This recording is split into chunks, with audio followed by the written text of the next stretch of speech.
تو معلوم ہوا کہ نماز تو جڑ ہے، بنیاد ہے دین کی، ایمان کی، تو وہ تو گویا کہ بڑے گھاٹے میں رہے۔ اور یہ دین کیا ہوا کہ جس کا قبلہ ہی معین نہیں، ابھی شمال کی طرف رخ تھا، اب جنوب کی طرف رخ کر لو۔ تو یہ اتنا بڑا طوفان تھا اس وقت کہ اس کے آپ اندازہ کر سکتے ہیں ابھی جو تلاوت ہوئی ہے کتنی مرتبہ تکرار ہو رہی ہے۔ فَوَلِّ وَجْهَكَ شَطْرَ الْمَسْجِدِ الْحَرَامِ وَحَيْثُ مَا كُنتُمْ فَوَلُّوا وُجُوهَكُمْ شَطْرَهُ، پھر اس کے بعد فَوَلِّ وَجْهَكَ شَطْرَ الْمَسْجِدِ الْحَرَامِ، پھر اس کے بعد پھر فَوَلِّ وَجْهَكَ شَطْرَ الْمَسْجِدِ الْحَرَامِ وَحَيْثُ مَا كُنتُمْ فَوَلُّوا وُجُوهَكُمْ شَطْرَهُ، اور اس پر پھر مختلف اعتبارات سے بحث کر کے اس مخالفانہ پروپیگنڈے کی بھی نفی کی گئی، اس کا ازالہ کیا گیا، اور مسلمانوں کو تشفی دی گئی، تسلی دی گئی کہ تمہاری یہ ساری تشویش جو ہے یہ بے بنیاد ہے، اس کی کوئی حقیقت نہیں ہے۔ یہ جو کہ میں نے صرف اس لیے عرض کر دیا ہے کہ بار بار یہ بات آئے گی کہ اس مسئلے کی سنگینی جو ہے وہ آپ کے سامنے آ جائے، یہ بلا ضرورت تو بات نہیں ہو رہی، اس میں تو اضافہ کیجئے کہ 2 رکوع پہلے بھی یہ بات کہی گئی، للہ المشرق والمغرب فینما تولوا فثم وجہ اللہ۔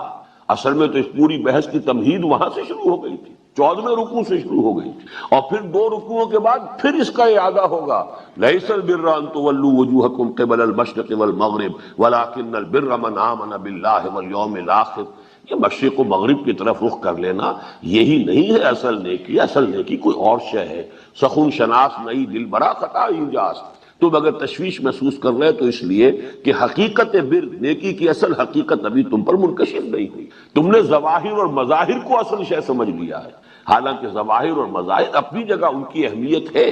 لیکن یہ کہ اصل اہمیت تو وہ روح بر و تقویٰ ہے کہ جو پوری شخصیت میں سرایت کر جاتی ہے، اور پھر وہ انسانی شخصیت کا یہ حیولہ سامنے آتا ہے جو اس آیت بر میں، جو آیت سورۃ بقرہ کی 177 نمبر کی آیت ہے، ہمارے منتخب نصاب کا دوسرا سبق اس پر مشتمل ہے، وہ پورا ایک انسانی کردار کا حیولہ آ جاتا ہے۔ تو میں اس کی تشبیہ دیا کرتا ہوں کہ جیسے آپ یوں کھڑے ہو جائیں، دونوں ہاتھ اپنے پھیلا لیں، آپ کا پورا جسم درمیان میں، تو یہ ہے در حقیقت وہ 2 رکوع، 17واں رکوع، 18واں رکوع جو ابھی میں نے تلاوت کیا، آپ نے سماعت فرمائے، یہ تو ہے اصل بحث، ان میں تو ہے ہی بحث پوری تحویل قبلہ کی، لیکن یوں ہاتھ کیجئے تو 2 رکوع پیچھے وہ پھر آیت موجود ہے کہ جہاں سے وہ بحث شروع ہوئی تھی، یعنی للہ المشرق والمغرب فینما تولوا فثم وجہ اللہ۔ ادھر کا آیت اس کا حاضر وسیع کیا آپ نے، اس کو ایکسٹینڈ کیا، تو پھر 2 رکوعوں کے بعد پھر وہ آیت آ رہی ہے، لیس البر ان تولوا وجوہکم قبل المشرق والمغرب۔ گویا کہ یہاں سے وہاں تک بحث چل رہی ہے تحویل قبلہ کی، اگرچہ جو اس کی اصل بحث ہے وہ ان 2 رکوعوں میں۔ اب آئیے بس اس سے زیادہ ہم آج اس تمہید پر وقت صرف نہیں کریں گے۔ فرمایا وما جعلنا القبلۃ التی کنت علیہا، اور ہم نے نہیں ٹھہرایا تھا اس قبلے کو جس پر کہ اے محمد صلی اللہ علیہ وسلم آپ تھے، یعنی یہ 16 ماہ جو آپ کا قبلہ رہا ہے وہ ہم نے نہیں ٹھہرایا، نہیں قرار دیا، نہیں بنایا، الا لنعلم، مگر اس لیے کہ ہم دیکھیں، من یتبع الرسول، کون ہے وہ لوگ کہ جو رسول کا اتباع کرتے ہیں ہر حال میں، رسول کی بات کی پیروی کرتے ہیں، رسول کا کہنا مانتے ہیں، ممن ینقلب علی عقبیہ، ان کو جدا کرنے، ممیز کرنے ان لوگوں سے کہ جو اپنی ایڑیوں کے بل لوٹ۔ یہاں اصل حکمت بیان ہو رہی ہے کہ یہ تحویل قبلہ کا مسئلہ 2 دفعہ جو چکر چلا، یہ کیوں چلا، اس کی حکمت کیا؟ اللہ تعالیٰ کا کوئی کام حکمت سے خالی نہیں ہے، فعل الحکیم لا یخلو عن الحکمہ، کسی حکیم اور دانا انسان کا بھی کوئی فعل جو ہے وہ حکمت سے خالی نہیں ہوتا، تو اللہ تعالیٰ کا اتنا بڑا فیصلہ یہ بغیر حکمت کے کیسے ہے؟ حکمت ہے، اس کو سمجھو۔ لیکن پہلے نوٹ کیجئے کہ وما جعلنا میں اس کو اللہ تعالیٰ اپنی طرف منسوب کر رہے ہیں، حالانکہ پورے قرآن میں کوئی آیت ہمیں نہیں ملتی کہ جس میں حضور کو یہ حکم دیا گیا ہو کہ آپ خانہ کعبہ کی طرف رخ کرنے کی بجائے اب بیت المقدس کی طرف رخ کر کے نماز پڑھ، جبکہ اللہ تعالیٰ فرما رہے ہیں کہ یہ قبلہ جو تھا یہ ہم نے مقرر۔ اب اس کا مفہوم کیا؟ پہلا مفہوم، اور وہ اس اعتبار سے بہت اہم ہے کہ وحی خفی کے لیے یہ ایک بہت بڑی دلیل ہے قرآن مجید میں کہ حضور کو وحی صرف وحی جلی نہیں آتی تھی، وحی خفی بھی۔ قرآن مجید ریکارڈ ہے وحی جلی کا۔ وحی جلی یہ وحی مطلوع کہلاتی جس کی تلاوت کی، اور یہ وحی باللفظ، اس کا ایک ایک حرف جو ہے وہ اللہ کی طرف سے ہے۔ ایک وحی خفی ہے کہ ایک مفہوم حضور صلی اللہ علیہ وسلم کے قلب مبارک پر اتار دیا جاتا تھا، اسے ہم القاء بھی کہتے ہیں، الہام بھی کہتے ہیں۔ یہ القاء اور الہام جو ہے عام انسانوں کو بھی ہو سکتا ہے، غیر نبی کو بھی ہو سکتا ہے، لیکن نبی کو جب القاء و الہام ہوتا ہے تو وہ بھی قطعی ہوتا ہے، وہ بھی اللہ تعالیٰ کے حکم کے درجے میں۔ جیسے کہ آپ کو معلوم ہے حضرت ابراہیم کو حضرت اسماعیل کو ذبح کر دینے کا حکم خواب میں ملا ہے، وہ وحی جلی نہیں تھی۔ انی ارا فی المنام انی اذبحک فانظر ماذا تری، نبی کا خواب بھی وحی ہے۔ لیکن یہ جو چاہے رؤیا صالحہ ہو، چاہے وہ کوئی الہام ہے، کوئی القاء ہے، نفس فی الروع ہے، یہ تمام چیزیں جو یہ وحی خفی کہلاتی۔ تو معلوم ہوا کہ حضور کو اللہ تعالیٰ نے وحی خفی کے ذریعے سے یہ حکم دیا کہ آپ اب نماز کے لیے اپنا رخ یا وہ شلم کی طرف کیجئے، شمال کی طرف۔ ایک اس کی تعویل یہ، دوسری تعویل یہ بھی ہو سکتی ہے کہ یہ حضور صلی اللہ علیہ وسلم کا اپنا اجتہاد ہو، لیکن جو اجتہاد نبوی جس کو اللہ تعالیٰ کی طرف سے تسلیم کر لیا جائے، اس کو ریکگنائز کر لیا جائے، ایکنالج کر لیا جائے، وہ بھی گویا کہ اللہ کی طرف سے۔ اس کو اصطلاح شریعت میں بلکہ حدیث، فن حدیث کی اصطلاح میں تقریر کہا جاتا ہے۔ حدیث کہتے ہیں ہم جس کو خبر کہتے ہیں، وہ حضور صلی اللہ علیہ وسلم کا قول یا فعل یا تقریر ہے۔ کیا معنی؟ یا تو کوئی بات حضور نے فرمائی وہ حدیث ہے، یا کوئی کام حضور نے کیا وہ بھی حدیث ہے، یا کوئی کام حضور کے سامنے کیا گیا اور آپ نے اسے روکا نہیں، یہ بھی گویا کہ امپلائڈ ہے ریکگنیشن، اور امپلائڈ پرمیشن اس کے اندر ہو گئی کہ حضور کے سامنے ایک کام ہوا اور حضور نے اس تقریر کے معنی یہ ہے، یہاں پہ تقریر وہ نہیں ہے جو میں کر رہا ہوں، بلکہ تقریر برقرار رکھنا، کسی چیز کو اپنی جگہ پر قائم رکھنا۔ حضور نے کوئی کام، حضور کے سامنے کسی صحابی نے کوئی فعل کیا، کوئی کام کیا اور حضور نے اس پر نکیر نہیں کی، روکا نہیں، تو گویا کہ وہ بھی شریعت کا جز بن گئی، اب یہ وہ دلیل بن گئی۔ اگر غلط ہوتی تو حضور روک دیتے۔ اسی طرح حضور کے اجتہاد پر اگر اللہ کی طرف سے روک ٹوک نہ آئے، آپ کو منع نہ کیا جائے، تو اجتہاد محمدی صلی اللہ علیہ وسلم کو اگر اللہ تعالیٰ برقرار رکھتا ہے تو یہ اللہ کی تقریر ہے، اور یہ گویا کہ یہ بھی اللہ کی طرف سے اسے ریکگنیشن مل گئی، اللہ کی طرف اس کی نسبت صحیح ہو۔ ایک دوسری تعویل یہ، اب یہ کہ یہ اجتہاد کیوں تھا، کس بنیاد پر تھا؟ اگر تو یہ وحی خفی تھی، اللہ کا حکم تھا براہ راست، تب تو یہ سوال اٹھتے ہی نہیں۔ وہ تو اللہ کی حکمت ہے، اللہ خود جانتا ہے، اللہ جو چاہتا ہے حکم دیتا ہے، یحکم ما یرید، جو حکم چاہتا ہے دیتا ہے، اگرچہ ہمارا اجمالی یقین ہے کہ وہ حکمت پر مبنی ہے۔ لیکن اجتہاد اگر حضور کا تھا جسے کہ اللہ تعالیٰ نے برقرار رکھا، اور تقریر خداوندی کے ذریعے سے وہ گویا کہ منسوب ہو رہا ہے اللہ کی طرف، تو سوچنے کی بات ہے کہ آپ کے اجتہاد کی بنیاد کیا ہو سکتی۔ آپ کے اجتہاد کی ایک بنیاد یہ ہو سکتی تھی کہ اصول ہے، یہ دین کے معاملے میں چونکہ تسلسل ہے، یہ وہی دین چلا رہا ہے آدم سے اور محمد الرسول اللہ تک، دین میں کوئی فرق نہیں ہے۔ جو چیز سابقہ امت کی منسوخ نہ ہوئی ہو وہ گویا کہ برقرار ہے، کیونکہ جب تک کہ اس منسوخی قبلہ کا حکم نہیں آیا تو سابقہ امت کا قبلہ ہی گویا کہ مسلمانوں کے لیے وہ واجب الاتباع ہے، اس لیے کہ سابقہ امت وہ جس شریعت پر تھی وہ بھی تو شریعت خداوندی تھی، اور اس کا جب تک کہ کسی معاملے میں اس کی منسوخی نہیں ہو جاتی، یہی وجہ کچھ عرصے پہلے وہ آیت آ چکی ہے، ما ننسخ من آیت او ننسها نأتی بخیر منها او مثلها، تو گویا کہ سابقہ شریعت کی جو شے منسوخ نہ ہوئی ہو اور جب تک اس کی منسوخی کا اعلان قرآن میں نہیں ہوتا وہ شے قائم رہے گی۔ یہی وجہ ہے حضور تشریف لائے مدینے میں، آپ نے دیکھا عاشورہ کا روزہ رکھتے ہیں، آپ نے فرمایا ہم بھی رکھیں گے، اس لیے کہ سابقہ امت کا تعامل ہے، سابقہ امت کی چیز ہے، جب تک کہ اس کے بارے میں کوئی نیا حکم قرآن میں نہیں آتا وہ ہم پر بھی لاگو ہے۔ اور اسی کے حوالے سے نوٹ کر لیجئے بہت اہم مسئلہ ہے رجم کا۔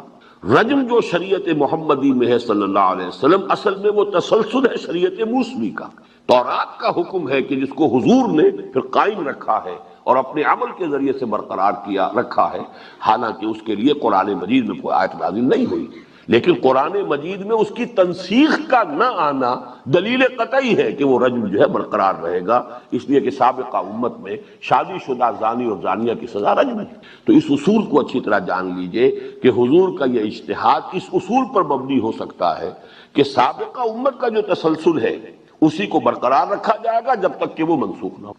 اس میں ایک اور بات بھی ہو سکتی ہے ضمنی، کہ حضور نے مصلحت کو بھی دیکھا ہو، اور وہ مصلحت یہ کہ فوری طور پر ابھی جو بہت سے مسائل ہیں قریش کو کنفرنٹ کرنا ہے۔ ابھی آپ کی دعوت جو ہے اور انقلابی جدوجہد جس نئے مرحلے میں داخل ہوئی تھی تو اس میں اصل ٹارگٹ تو قریش تھی، لبریشن آف مکہ، کیونکہ حرم جو ہے اور وہ مرکز توحید مشرکین کے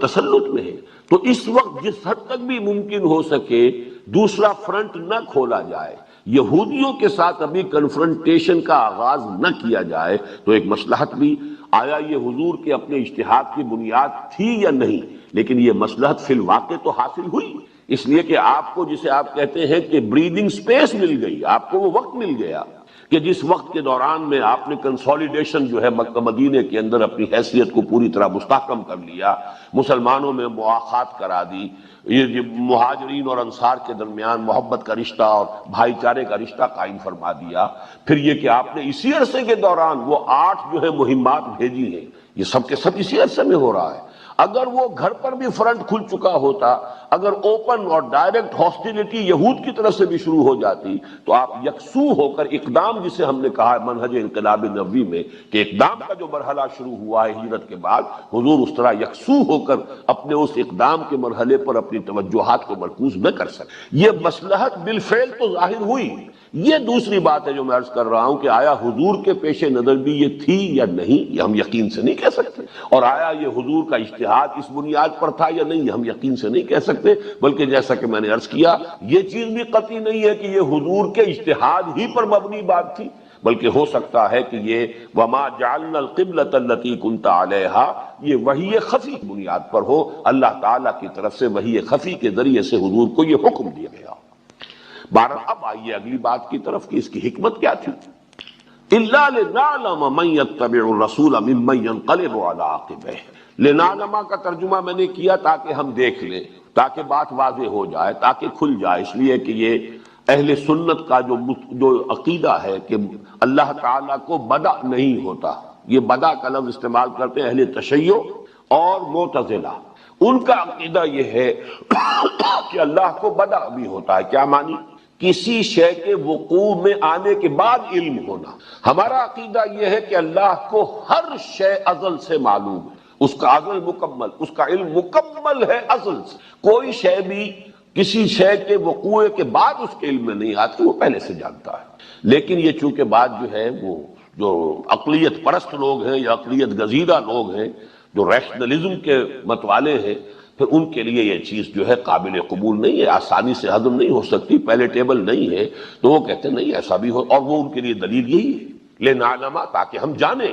تاکہ ہم دیکھیں، ہم ترجمہ کرتے ہیں تاکہ ہم دیکھیں، واضح کر دیں، اگرچہ لفظی ترجمہ وہی ہے تاکہ ہم جانیں، لنعلم من يتبع الرسول، ہم جان لیں کہ کون اتباع کرتا ہے رسول کی اور کون اپنی ایڑیوں کے بل لوٹ جائے۔ لیکن یہ کہ اہل سنت کا جو ترجمہ ہے وہ میں اس سے پہلے بھی ہمارے سورہ عنکبوت میں بھی یہ آتا ہے، وَلَيَعْلَمَنَّ اللَّهُ الَّذِينَ آمَنُوا وَلَيَعْلَمَنَّ الْمُنَافِقِينَ، اللہ تو جان کر رہے گا اہل ایمان کو اور اللہ جان کر رہے گا منافقین کو، وَلَيَعْلَمَنَّ اللَّهُ الَّذِينَ صَدَقُوا وَلَيَعْلَمَنَّ الْكَاذِبِينَ، اللہ جان کر رہے گا جھوٹوں کو بھی اور اللہ جان کر رہے گا سچوں کو بھی۔ تو گویا کہ اللہ کو پہلے سے معلوم نہیں، یہ ترجمہ ہم نہیں کرتے، ہم اس کی ترجمانی کرتے ہیں کہ اللہ تعالیٰ ظاہر کر دینا، دودھ کا دودھ پانی کا پانی جدا کر دینا، لِيُحِقَّ الْحَقَّ وَيُبْطِلَ الْبَاطِلَ، باطل کا باطل ہونا ثابت ہو جائے، حق کا حق ہونا ثابت، حجت قائم ہو۔ تو یہ یہاں پر بھی ترجمہ کیجئے اِلَّا لِنَعْلَمَ، مگر ہماری حکمت یہ تھی کہ ہم ظاہر کر دیں، کھول دیں، لوگوں پر عیاں کر دیں، من یتبع الرسول ممن ینقلب علی عقبیہ، جدا جدا کر دیں ان لوگوں کو کہ جو رسول کا اتباع کرنے والے ہیں اور ان لوگوں کو کہ جو اپنی ایڑیوں کے بل لوٹ جائیں۔ کیا معاملہ؟ اب یہ دیکھیے اس کا 2 مرتبہ اطلاق ہوا ہے، چونکہ ظاہر بات ہے کہ جو مکے کے مسلمان تھے، مہاجرین جنہیں اب ہم کہیں گے جو آ گئے مدینے، یا بھی کچھ لوگ تھے جنہوں نے ہجرت نہیں کی تھی، ضعفاء بھی تھے، کمزور لوگ بھی تھے، جب تک حضور صلی اللہ علیہ وسلم مکے میں مقیم رہے، اس کی روایات کافی ملتی کہ آپ جب نماز پڑھتے تھے مکے میں تو استقبال قبلتین کر، یعنی ایسے کھڑے ہوتے تھے کہ بیک وقت خانہ کعبہ بھی سامنے اور یروشلم بھی سامنے، اور یہ فزیکلی پاسبل تھا، اس لیے کہ مکے کے شمال میں ہی ہے مدینہ اور اسی لائن میں سیدھا یروشلم بھی ہے۔ تو اگر آپ خانہ کعبہ کے جنوبی سمت میں کھڑے ہو جائیں، یعنی یہ کہ وہ جو رکنین کہلاتے ہیں، دو رکن یمانی اور دو رکن وہ اسود جو ہے جس پہ حجر اسود ہے، اگر ان دونوں کے مابین کھڑے ہیں آپ اور خانہ کعبہ سامنے ہے، تو گویا کہ استقبال قبلتین، بیک وقت دو قبلوں کا آپ استقبال کر رہے ہیں۔ آپ خانہ کعبہ بھی آپ کے سامنے ہے اور یہی یروشلم جو ہے وہ بھی سامنے ہے۔ اب ہجرت کے بعد یہ ممکن نہیں تھا، تو لہذا فیصلہ اب یہ ہوا، چاہے وہ وحی خفی سے ہوا چاہے حضور کے اجتہاد سے ہوا، یہ بحث میں کر چکا ہوں کہ اب یروشلم کی طرف رخ ہوگا، اور یہ بہت بڑا امتحان بن گیا مکے کے لوگ، اس لیے کہ خانہ کعبہ جو ہے اس کی ایک مذہبی حیثیت تو ابھی قرآن مجید کے نزول کے ذریعے سے واضح ہو رہی ہے۔ ان کے لیے یہ نیشنل مونومنٹ تھا، ان کی نسلی یادگار، ان کی خاندانی قومی یادگار، اس کو ایک قومی تقدس کا درجہ حاصل تھا، اس کی طرف پیٹھ کرنا یہ ان پر طبعاً بہت شاق گزرا۔ لیکن یہ کہ اسی شے سے پورا ٹیسٹ ہو گیا کہ کون شخص واقعتاً محمد الرسول اللہ کی پیروی کرنے والا ہے، کہ جو حکم آپ نے دیا اس کی پیروی کرنے، اور کون وہ ہے کہ جو اپنی سابقہ جو عصبیتیں ہیں، جو اپنی قومی یا نسلی عصبیتیں ہیں، کون ابھی ان کے ساتھ بندھے ہوئے ہیں۔ اس لیے کہ اگر وہ آپ کا تعلق اپنی قومی اور نسلی اور روایتی عصبیت کے ساتھ مضبوط ہے، تو اب اس تحویل قبلہ کو، یعنی تحویل قبلہ جو ہوا کعبے سے ہٹ کر اور یروشلم کو قبلہ بنانا، یہ ان کے ایمان کا ایک بہت بڑا امتحان بنا۔ لیکن یہ کہ بہرحال صحابہ کرام کا جو ایمان جس درجے گہرا ہو چکا تھا، اس سے جو مظہر اس کا سامنے آیا وہ یہی ہے کہ کوئی بھی نہیں تھا مسلمانوں میں سے کہ جس نے وہ مکے کے لوگوں میں سے کہ جنہوں نے اس